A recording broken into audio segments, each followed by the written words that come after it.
year 2010, sa aking paglilingkod sa ating pinakamamahal na po Jesus, nagkaroon po mga minamahalang aksidente ang aking beloved mama. Tunay ang mga pangako natin pinakamamahal na po Jesus ay nakakaabot po mga minamahal sa ating mga mahal sa buhay.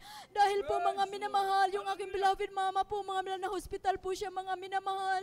Hallelujah, 3 doctors po, mga minamahal, inayawan na po siya mga minamahal sa karamdaman na yun na diabetes, high blood, na nagkaroon po siya ng problema sa kanyang pananalita, mga minamahal. Hallelujah. Sa patuloy na pagbabahagi ng banal na salita sa mga miracles po na sign and wonders na ating pinakamahal na pa Jesus. Hallelujah. Dito po sa banal na gawain na ito, ang aking beloved mama nagmamatigas po, mga minamahal. Tunay, nung inayawan na po siya ng doktor, hallelujah, sabi ng mga doctors, kahit saan pa niyo dalhin yan, mawawala ang iyong beloved mama. Sabi ko, nung nalaman ko po dito, umuwi po ako, mga minamahal, at doon po, humingi po ako ng backup prayers, counseling po sa main church. Hallelujah, hallelujah. Yung malit pong papel na yun, mga mil, na sinulat po yun. Ang karamdaman ng aking beloved mama, ang lahat na pangalan ng aking families po, mga minamahal, na ilihans po ng ginagalang mahal na pastor. Tunay ang ating pinakamamahal na pa Jesus. Nung nakita ko po sa pag-uwi ko doon, aking beloved mama, mga minamahal, hopeless po talaga, wala na po talagang pag-asa. Lumubo po ang kanyang katawan, bed sores, mga minamahal, at noon po nangangamoy na po aking beloved mama po. Hallelujah. Doon po mga minamahal, aking mga beloved families po, mga minamahal, sabi nila wala ng pag-asa po talaga.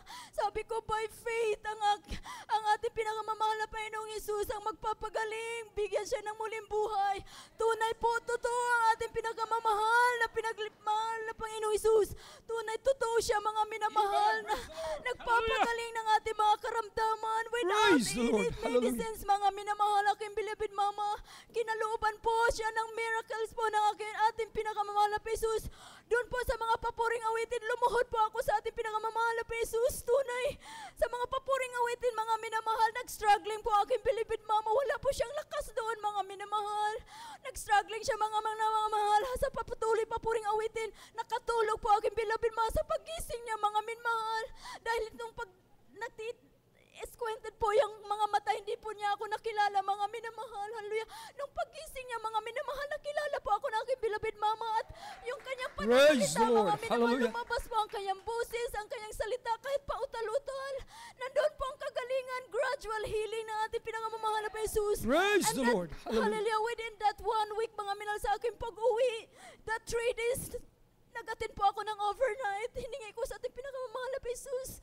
So, nadalangin, naging ginagalang mahal na pastor, pagalingin siya, bigyan siya ng himala, ipakita, hallelujah, sa aking family na nag-persecute din po sa akin, mga minamahal, hallelujah, na pagilingin ang aking beloved mama, overnight, mga minamahal, nung umuwi po ako, mga minamahal, nakaready po yung portable na bathtub upang, hallelujah, muli naming bahagian ang aking beloved mama with the beloved preachers, beloved workers po sa dako po ng Masbate, hallelujah, bayan ng Placer, mga minamahal. Tunay ang ating pinakamamahal na Jesus, na hallelujah, na-convince ko po aking beloved matanggapin ang mahal na Jesus sa bautismo sa tubig. Siyang magpapagaling after that, hallelujah.